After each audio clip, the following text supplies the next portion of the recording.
भक्ती आणि साहिल यांच्या लग्नाला 10 महिने झाले होते. भक्तीला आपल्या माहेरी जायला नेहमीच आवडायचं. ती नेहमी कोणते ना कोणते कारण काढून माहेरी जातच असे. आजही साहिल ऑफिसवरून येण्याआधीच भक्ती छान मस्त आवरून बसली होती. साहिल आज ऑफिसवरून लवकरच घरी येतो आणि भक्तीला तयार झालेलं पाहून विचारतो की, भक्ती आज इतकं छान तयार झाली आहेस, कशासाठी? तू कुठे बाहेर जात आहेस का? हो साहिल, पण मी नाही, आपण दोघेजण बाहेर जात आहोत. आणि तेही माझ्या मावशीच्या घरी, वाढदिवसाच्या पार्टीला. सर्वजण तेथे असणार आहेत. चला तुम्ही पण पटकन तयार व्हा. अगं पण मी तर ऑफिसवरून घरी लवकर यासाठी आलो आहे कारण की आज बाबांना दवाखान्यात घेऊन जावं लागणार आहे. गेल्या 2-3 दिवसापासून त्यांची तब्येत ठीक नाही आहे. तसंही मी 2च दिवसापूर्वी त्यांना जवळच्या दवाखान्यात घेऊन गेलो होतो. पण त्यांचा परिणाम काही दिसत नाही. म्हणूनच आज मी त्यांना स्पेशल डॉक्टरकडे घेऊन जाणार आहे. मी दुपारीच डॉक्टरांची भेट नक्की केली आहे. तुझ्या लक्षात नाही का? साहिलचं बोलणं ऐकून भक्ती खूप चिडते. रागातच बोलते, हे बघ साहिल, आज आपल्याला पार्टीला जाणं महत्त्वाचं आहे. कारण आपण येणार आहोत हे मी आधीच तिकडे सांगून ठेवलं आहे. त्यामुळे आपल्याला निघावं लागेल.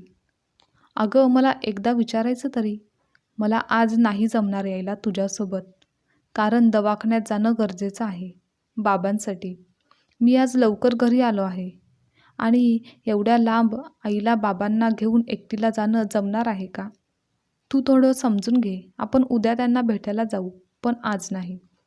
हो, बरोबर आहे. आपल्याला कुठे जायचं असल्यावर तुमचे बाबा कसं काय आजारी पडतात? तुमच्या आईला मी साडी घालून, दागिने घालून बसलेलं दिसलं नाही का?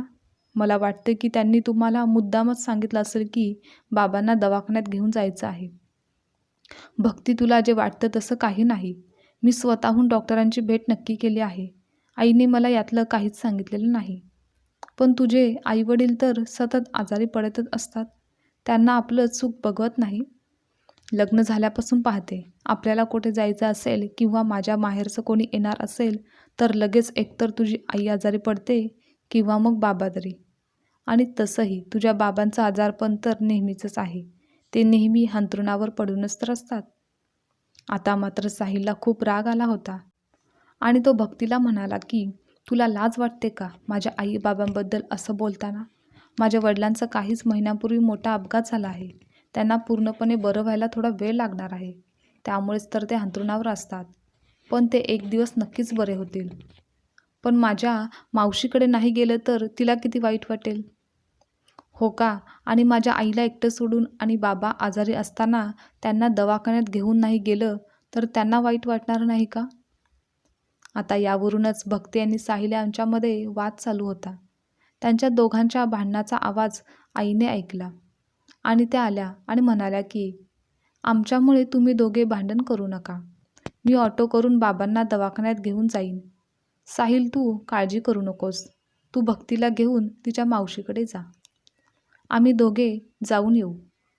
नाहीतर गाडी काढून ड्रायव्हरला सांगेन की दवाखान्यात नेण्यासाठी. तुम्ही दोघं तुमच्या गाडीने जाऊ शकता. तेव्हा भक्ती बोलते, सासूबाई, हे खोटं खोटं प्रेम बंद करा. उगाच सोज्वळपणाचा आव आणू नका. मला माहिती आहे तुम्हाला श्रीमंतीचा खूप गर्व आहे. तुमच्याकडे ड्रायव्हर आहे. तर मग साहिलला कशासाठी आधीच सांगितलं? पण हे एवढं लक्षात ठेवा, आमच्या दोघांच्या मध्ये भांडणाला तुम्हीच जबाबदार आहात. आणि सारखी तुमच्यामुळेच आमच्या दोघांमध्ये भांडणे वाद होतात. लग्न झाल्यापासून पाहत आहे तुमची नाटके. एवढंच आहे तर आपल्या मुलाचं लग्न कशासाठी लावून दिलं? तुम्हाला काय वाटलं, मुलगा तुमचं सर्व ऐकतो म्हणून मी सुद्धा तुमचं सगळं ऐकायला हवं? तुमची नोकर नाही मी. भक्तीचं बोलणं ऐकून साहिलला खूप राग आला आणि तो म्हणाला, तू हे काय बोलत आहेस? तू विसरू नकोस, ती माझी आई आहे आणि ती या घरची मालकीण आहे. तेव्हा वाद वाढायला नको म्हणून साहिलच्या आईने त्याला गप्प बस म्हणून इशारा केला.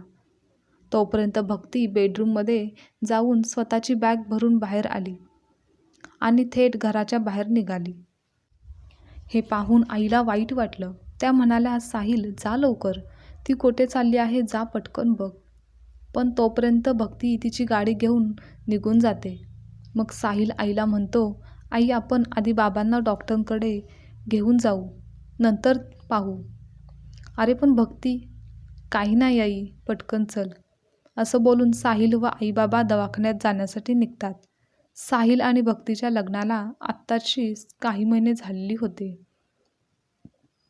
आणि तोपर्यंतच या दोघांची भांडणे वादविवाद सुरू असायचेच. एवढी प्रॉपर्टी असून सुद्धा या दोघांमध्ये सुख काही नव्हतं. भक्तीला माहेरची ओढ जास्त होती. तिला हे समजत नव्हतं की आता आपलं लग्न झालं आहे आणि आता सासरचं घर देखील आपलंच आहे. भक्ती लाडामध्ये वाढलेली मुलगी होती. त्यामुळे लहानपणापासूनच हट्टी स्वभाव होता. तिला वाटायचं आपण जे बोलतो तेच बरोबर आहे आणि तिला हव्या असलेल्या प्रत्येक गोष्टीवर तिचाच हक्क आहे. या भ्रमामध्ये ती वावरत होती. म्हणूनच तर लग्न झाल्यानंतरसुद्धा साहिलवर फक्त तिचाच हक्क अधिकार आहे असं तिला वाटायचं. आज देखील भक्ती रागानेच मावशीकडे एकटीच निघून गेली आणि तेथील पार्टी झाल्यावर आईबरोबर माहेरी गेली. इकडे साहिल बाबांना घेऊन दवाखान्यात जातो व रात्री उशिरा तपासणी करून पुन्हा आईबाबांसोबत घरी येतो. घरातील वातावरण शांतच असतं. आई जेवण बनवते, सर्वजण जेवतात. भक्ती तर माहेरीच असते. दुसऱ्या दिवशी आई साहिलला बोलते, तू काल तिच्यासोबत जायला हवं होतं. बघ ती रागावून गेली. आजच तिला घेऊन ये.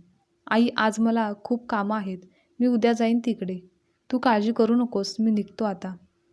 आईला उगाच वाईट वाटतं की आपल्यामुळेच हे सर्व झालं आहे. दुसऱ्या दिवशी साहिल कामावरून लवकरच निघतो. सरळ भक्तीच्या माहेरी पोचतो. तर तेथे भक्ती रागात बसलेली असते. सासूबाई पण आल्या आल्या म्हणाल्या की काय हो जावे बापू, आत्ताच तर तुमचं लग्न झालं आहे, काही दिवसापूर्वी, आणि तुम्ही तिला एकटीलाच पाठवलं होय? हो, कारण बाबा आजारी होते तर त्यांना घेऊन हॉस्पिटलला जाणं गरजेचं होतं. त्यावर भक्तीची आई म्हणाली, मान्य आहे, तुमच्यावर तुमच्या आईबाबांची जबाबदारी आहे आणि म्हातारपणात आजारपण येतच राहतं. जावे बापू, भक्ती आता ही तुमची जबाबदारी आहे. तिला एकटीने असं गाडीने पाठवणं बरोबर आहे का? रस्त्याने काय झालं गेलं तर कोण जबाबदार राहणार आहे? त्यामुळे तुम्ही जेवढी तुमची आईबाबांची किंमत करता, काळजी घेता, तेवढीच तुम्ही भक्तीची सुद्धा करावी असंच मला वाटतं. खरं तर त्यावेळेस साहिलला खूप राग आलेला असतो, वाईट देखील वाटलेलं असतं. पण त्यावेळेस साहिल काहीच बोलला नाही. नंतर जेवण वगैरे झाल्यानंतर भक्ती व साहिल घरी जाण्यासाठी निघाले. घरी गेल्यानंतर भक्ती गप्पच होती. ती कोणाशीच फारशी बोलत नव्हती. 4-5 दिवस असेच गेले. भक्ती अजून देखील रागातच होती. त्यामुळे तिचा मूड चांगला व्हावा यासाठी साहिलने एके दिवशी बाहेर फिरायला जाण्याचा प्लॅन केला. त्याबाबत भक्तीला त्याने सांगितलं. तेव्हा ती देखील राग विसरून लगेच तयार झाली आणि मग ते दोघे ठरल्याप्रमाणे संध्याकाळी फिरायला गेले आणि रात्री येताना त्यांनी जेवण देखील बाहेरच केलं. साहिलने येताना आईबाबांसाठी पार्सल घेतलं. ते पाहून मात्र भक्ती खूप चिडली. रागातच गाडीत येऊन बसली. साहिल पैसे देऊन आला तेव्हा बोलू लागली की हे पार्सल कशासाठी घेतलं आहे? कशासाठी म्हणजे? आपण बाहेर जेवण केले ना, मग आईबाबांसाठी जेवण नको का? पण ते खातील ना घरीच बनवलेलं. का बरं? एक दिवस त्यांनीही बाहेरचं खाल्लं तर काय होईल? हे ऐकून भक्तीला राग आला. ती म्हणते की तू सारखं सारखं तुझ्या आईबाबांना मध्ये का आणत असतोस? जेव्हा बघेल तेव्हा आई आई करत असतोस. त्यांच्यासाठी प्रत्येक वस्तू खरेदी करणं गरजेचं आहे का? तुला थोडंफार कळतं का नाही? आईवडील आणि बायकोमधील फरक असतो. भक्ती, तू हे काय बोलत आहेस? अगं, माझं लग्न झालं म्हणून माझ्या मनातील आईवडिलांची जागा कधीच बदलू शकणार नाही. तुला असं वाटते का की मी त्यांना परक्यापणाची जाणीव करून द्यावी? मी त्यांना विसरून जावं असं तुला वाटत आहे का? पण तू ज्याचा विचार करत आहेस ते कधीच शक्य होणार नाही. तुला असं वाटतं का की नवऱ्यावर फक्त बायकोचा हक्क आहे, आईवडिलांचा नाही? तेव्हा भक्ती त्याच्यावर ओरडून म्हणाली की मला हे आवडत नाही, सारखं तुझ्या आईवडिलांचं नाव माझ्यापुढे काढत असतोस. तू फक्त माझा विचार करायला पाहिजे आणि आता तुझं लग्न झालं आहे त्यामुळे तू फक्त माझाच आहेस, तुझ्या आईवडिलांचा नाही. आणि आता फक्त तुझ्यावर माझाच अधिकार आहे, हक्क आहे, असं म्हणून ती कारच्या पाठीमागच्या सीटवर जाऊन बसली. तेव्हा साहिलने पण तिला समजवण्यात वेळ घालवला नाही. घरी आल्यावर भक्ती सासूसमोर पाय आपटत आतमध्ये गेली. तेव्हा आईच्या लक्षात आलं की आजही या दोघांमध्ये अजून कोणत्यातरी कारणावरून भांडणे झाले असावेत. साहिलचा सुद्धा चेहरा पडलेला होता. तो सुद्धा काहीच न बोलता रूममध्ये झोपायला गेला. साहिल जाऊन झोपला, पण त्याला झोप काही लागत नव्हती. त्याला मागच्या गोष्टी आठवत होत्या. जेव्हा साहिल आला तरी आईवडिलांजवळ जाऊन बसायचा. आईबाबांना कुठे बाहेर घेऊन गेला तरी भक्तीला अजिबात आवडत नसायचं आणि याच कारणामुळे ते आपल्या सासूबरोबर, नवऱ्याबरोबर भांडणे करायची. आणि आश्चर्याची गोष्ट म्हणजे या भांडणामध्ये भक्तीची आईसुद्धा तिची मदत करायची. दोघांमधील भांडणे वाद आपल्या आईला ती सांगायची. त्यामुळेच भक्तीची आई नेहमी साहिलला चुकीचं समजायची. असेच काही दिवस गेले. एके दिवशी साहिल लवकर उठला तर त्याची आईसुद्धा लवकर उठून देवपूजा करत होती. तेव्हा तो जाऊन आईपाशी बसला आणि आईला म्हणाला की आई, आज मला एक निर्णय घ्यायचा आहे आणि त्यामध्ये मला तुझी साथ पाहिजे आहे. आई, आपण गेले कित्येक महिने भक्तीच्या वागण्यावरून खूप डिस्टर्ब आहोत, तर आपण मिळून तिला चांगलाच धडा शिकू. तेव्हा आई म्हणाल्या, असू दे साहिल, लहान आहे ती, हळूहळू समजेल, तू तिला वेळ दे. आपण तिला त्रास द्यायला नको. काही नाही आई, लहान वगैरे ती, तिचं वय योग्य आहे. या वयात प्रत्येक गोष्टीची समज असतेच. आई आणि तिच्या माहेरची माणसेसुद्धा तिच्याच बाजूने बोलतात, त्यामुळेच असं चुकीचं वागायला अजून तिला बळ येतं. पण आपण तिला आत्ताच समजवलं नाही तर पुढे जाऊन खूप गोष्टी अवघड होऊन बसतील. म्हणूनच आत्ताच तिला तिच्या चुकीची जाणीव करून द्यायला हवी. पण आई, हे तुझ्याशिवाय शक्य नाही. मला तुझी मदत पाहिजे. तेव्हा आई पण तयार होतात. साहिलने आईला काहीतरी करायचं आहे, जे काही करायचं आहे ते सांगितलेलं असतं आणि तो भक्तीला उठवायला गेला. तेव्हा भक्ती त्याच्यावर ओरडायला लागली, साहिल, मला एवढं लवकर का उठवत आहेस? तर तो म्हणाला, ऑफिसमध्ये आज मला लवकर जायचं आहे, त्यामुळे पटकन माझ्यासाठी नाश्ता आणि चहा बनव. मग ती डोळे चोळतच उठून बसली आणि म्हणाली, अरे, हे काम तर माझं आहे का? हे काम तर आई करतात ना, आणि टिफिन पण तुझी आईच बनवते ना, मी का बनवू मग तुझा टिफिन? त्यावर साहिल म्हणतो की आईला सांगितलं होतं नाश्ता बनव म्हणून, पण ती म्हणाली की आजपासून मी किचनमध्ये पाय ठेवणार नाही आणि मी काहीही बनवणार देखील नाही. तिने घराची सर्व जबाबदारी आता तुझ्यावर सोपवलेली आहे.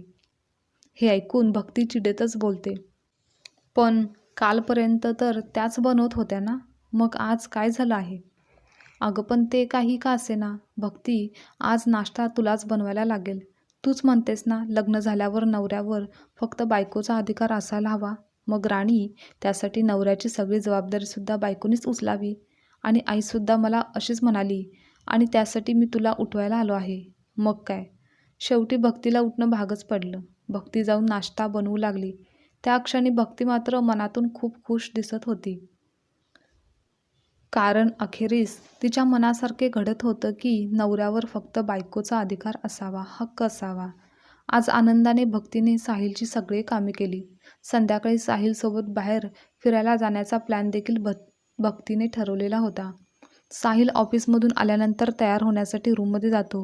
भक्तीसुद्धा तयार होत असते. काही वेळाने भक्तीच्या आईचा फोन येतो, पण भक्तीचे लक्ष नसते. साहिल ते पाहतो आणि तो फोन कट करतो आणि नंतर मग मोबाईल स्विच ऑफ करून टाकतो. नंतर हे दोघेजण बाहेर हॉटेलमध्ये गेल्यावर तिच्या आईचा पुन्हा साहिलच्या फोनवर फोन येतो. इमर्जन्सीसाठी फोन केला असेल का, हा विचार करून तो काळजीने फोन उचलतो, पण तसं काहीच नसतं. त्यामुळे तो म्हणाला की आता आम्हाला डिस्टर्ब करू नका, आम्ही बाहेर जेवण करण्यासाठी आलो आहेत, असं बोलून त्याने फोन लगेच ठेवून दिला. तेव्हा भक्ती वॉशरूमला गेलेली असते. नंतर ती जेव्हा येते तेव्हा साहिल देखील फोनविषयी काही बोलत नाही. भक्तीला पण खूप भूक लागलेली असते, त्यामुळे ती मोबाईलकडे पाहतच नाही की तो स्विच ऑफ आहे. जेवण झाल्यावर तिने जेव्हा तिचा मोबाईल हातात घेतला तेव्हा साहिल मुद्दाम तिला म्हणाला की हे काय गं भक्ती, माझ्याकडे बघ ना, मी काय म्हणतो, तो मोबाईल पहिला खाली ठेव बरं. भक्ती आश्चर्याने बोलते, साहिल, तू आता खूप बदललेला आहेस, पण हे माझ्यासाठी खूप चांगलं आहे, असं म्हणून ती त्याच्याकडे प्रेमाने पाहू लागली. त्या दोघांनी खूप गप्पा मारल्या आणि घरी जाण्यासाठी निघाले. पण आज साहिलने घरी पार्सल घेतलेलं नाही हे पाहून भक्तीला खूप आनंद झाला. ती विचार करू लागली की खरंच साहिल हळूहळू आता माझ्या मुठीत येऊ लागला आहे. तो आता माझ्या मनाप्रमाणेच वागेल. नंतर ते दोघे घरी आले. तिने पाहिलं तर तिचा मोबाईल स्विच ऑफ होता. तिने मोबाईल ऑन केला तर आईचे खूप मिस कॉल होते. पण आईने एवढे फोन कशासाठी केले असतील? तेव्हा साहिल बोलतो, "अगं भक्ती, मी सांगायचं विसरलो. तुझ्या आईचा फोन माझ्या मोबाईलवर आला होता. तर त्या फक्त म्हणत होत्या की भक्ती कशी आहे?" एवढंच विचारून त्यांनी फोन ठेवला. भक्ती म्हणते, "बरं, मी फोन करून विचारते." तेव्हा साहिल तिला म्हणतो, "आता खूप उशीर झाला आहे आणि हा वेळ फक्त नवऱ्याला द्यायचा असतो." असं बोलत तो तिला मोबाईलपासून दूर करत होता. काही दिवस हे असंच सुरू होतं. आईसुद्धा साहिलबरोबर कामापुरतेच बोलत होत्या. राहिलेला वेळ मंदिरात किंवा मग पतीसोबत बोलण्यात घालवत होत्या. बऱ्याच दिवसानंतर एके दिवशी भक्ती साहिलला म्हणाली, "मला माझ्या आईची खूप आठवण येत आहे. आपण आईला भेटायला जायचं का?" तेव्हा साहिल म्हणतो की आज नाही. तुला मी सांगितलं होतं की आज माझ्या जवळच्या मित्राचं लग्न आहे. तर त्यांनी आपल्याला दोघांना जोडीने बोलवलेलं आहे. तेव्हा भक्ती म्हणाली, "नको, नको, आज आज तिकडे नको, तर आपण आईकडे जाऊ." "अगं आपण नाही गेलं तर त्यांना किती वाईट वाटेल." "हे काय नाही, तू आज माझ्यासोबतच यायचं आहे." असं बोलत साहिल तिला घेऊन गेला. भक्ती तेव्हा उदासच होती. कारण गेल्या बऱ्याच दिवसापासून तिची आईसोबत भेट झालेली नव्हती. एके दिवशी अचानक भक्तीचे आई-बाबा तिला भेटण्यासाठी आले. आई-वडिलांना असं पाहून ती खूप आनंदित होते. तिने आई-वडिलांना हॉलमध्ये बसवलं आणि साहिलला बोलवण्यासाठी गेली. पण साहिल खूप वेळ बाहेर आलाच नाही. त्यामुळे पुन्हा भक्ती त्याला बोलवण्यासाठी गेली. तेव्हा साहिल बाहेर आला आणि दोघांना नमस्कार केला आणि मग एका साईडला पेपर वाचत बसला. साहिलचे वागणे भक्तीला देखील पटलेले नव्हते. पण ती त्यावेळेस काहीच बोलली नाही. मग साहिल तिला म्हणाला की भक्ती माझ्यासाठी चहा घेऊन ये. तेव्हा भक्ती चहा घेऊन येते. आपल्या आईवडिलांसोबत गप्पा मारायला बसणारच असते. तेवढ्यात साहिल तिला सांगतो की भक्ती माझा फोन आणून दे ना. भक्तीचे आईवडील इकडच्या तिकडच्या गप्पा मारत होते. पण साहिल फक्त ऐकत होता. तो काहीच बोलत नव्हता. हे बघून भक्तीचे आईवडील गप्प बसले. तिने फोन आणला आणि तिथे ती टेबलावर ठेवला. ती आईजवळ जाऊन बसली तर साहिल लगेच म्हणाला, "भक्ती माझ्यासाठी काहीतरी खायला बनवून आण. मला खूप भूक लागली आहे." हे ऐकून शेवटी आत्तापर्यंत संयम ठेवून असणाऱ्या भक्तीचा ताबा सुटला आणि ती साहिलवर ओरडू लागली, "तुला दिसत नाही का? माझे आईबाबा आले आहेत. तू मला त्यांच्यासोबत बोलू पण देत नाहीस आणि स्वतःसुद्धा त्यांच्यासोबत बोलत नाहीस. अरे माझे आईबाबा एवढ्या लांबून आले आहेत. माझे वडील सारखे आजारी असतात आणि आईचं सुद्धा सारखे गुडघे कंबर दुखतच असतात. तरीसुद्धा ते आपल्यासाठी इथे आले आहेत आणि तू असा वागत आहेस. हे बघ भक्ती, मला तुझ्या आईवडिलांचं दुखण्याचं कौतुक सांगू नकोस. अगं ह्यांचं वय झालं आहे. आता वयाप्रमाणे त्यांचा आजारसुद्धा वाढणारच की." साहिलचं असं बोलणं ऐकून तिघांनाही आश्चर्यच वाटलं. कारण की याआधी साहिलने असं कधीच तो बोलला नव्हता. आणि पेपर बाजूला ठेवून तो भक्तीला म्हणाला, "जसं लग्न झाल्यावर नवऱ्यावर फक्त बायकोचा हक्क असतो, तसंच लग्न झाल्यावर बायकोवर सुद्धा फक्त नवऱ्याचाच हक्क असतो. त्यामुळे तू आता मला प्राधान्य अधिक दिलं पाहिजे." भक्तीला राग आला. ती म्हणाली, "लग्न झालं आहे म्हणून काय झालं? आता मग मी काय माझ्या आईबाबांसोबत बोलायचं देखील नाही का? आणि तू काय मला विकत घेऊन आला आहेस का? की मी तुझ्या मनाप्रमाणे वागायला?" त्यावर साहिल हसला आणि म्हणाला, "पण तू हे विसरू नकोस, आता तुझ्यावर आईबाबांचा हक्क नाही. तो हक्क फक्त माझा आहे. हे बघ, ही माझी आई आहे आणि हे माझे वडील आहेत. यांच्यासोबत असं बोललेलं मी खपवून घेणार नाही." तेव्हा साहिल म्हणतो, "काय गं सारखी आई आई करत असतेस? आता मला आपल्या दोघांमध्ये तुझ्या आईवडिलांना आणलेलं आवडणार नाही." त्यावर भक्ती साहिलकडे रागानेच पाहत होती. तेव्हा साहिल म्हणाला, "नेमका कशाचा राग तुला आला आहे? पण तुला आठवतं का? तूच तर मला हे आधी नेहमीच बोलायचीस की काय सारखा माझे आईबाबा करतोस. आठवतं का तुला? मी बोललो ते तुला रुचत नाही. तुला तुझे आईवडील ते तुझे आईवडील आणि माझे आईवडील ते कोणीच नाहीत का? ते कोण आहेत? माझं लग्न तुझ्यासोबत झालं आहे म्हणून तू सुद्धा मला खरेदी करून घेतलेले नाही. आज साहिलच्या मनात जेवढा पण राग होता तो आता राग बाहेर तो काढत होता. तेव्हा तिघेजण पण शरमेने खाली मान घालून उभे होते. हे बघ भक्ती, जसं तुला तुझ्या आईवडिलांबद्दल काय बोललं तर राग येतो, तर मग मला माझ्या आईवडिलांबद्दल बोलल्यावर राग येत नसेल का? त्यावेळी भक्तीचे वडील म्हणाले, जावई बापू, आम्हाला माफ करा. आमच्याकडून खूप मोठी चूक झाली आणि आम्ही सुद्धा तिची बाजू आजपर्यंत घेतच आलो आहोत. आणि त्यामुळेच जशी भक्ती चुकीची आहे तसं आम्ही दोघे पण चुकीचे आहोत. आता भक्तीला पण सगळ्या गोष्टी लक्षात आल्या. तिला तिच्या चुकांची जाणीव झाली आणि तिने साहिलची माफी मागितली आणि आईवडिलांची सुद्धा भक्तीने हात जोडून माफी मागितली. आणि मग तेव्हापासून सर्वजण एकत्र छान आनंदाने राहू लागले. आजची कथा तुम्हाला आवडल्यास लाईक, शेअर, कमेंट करा आणि चॅनलवर नवीन असाल तर चॅनलला सबस्क्राईबसुद्धा नक्की करा.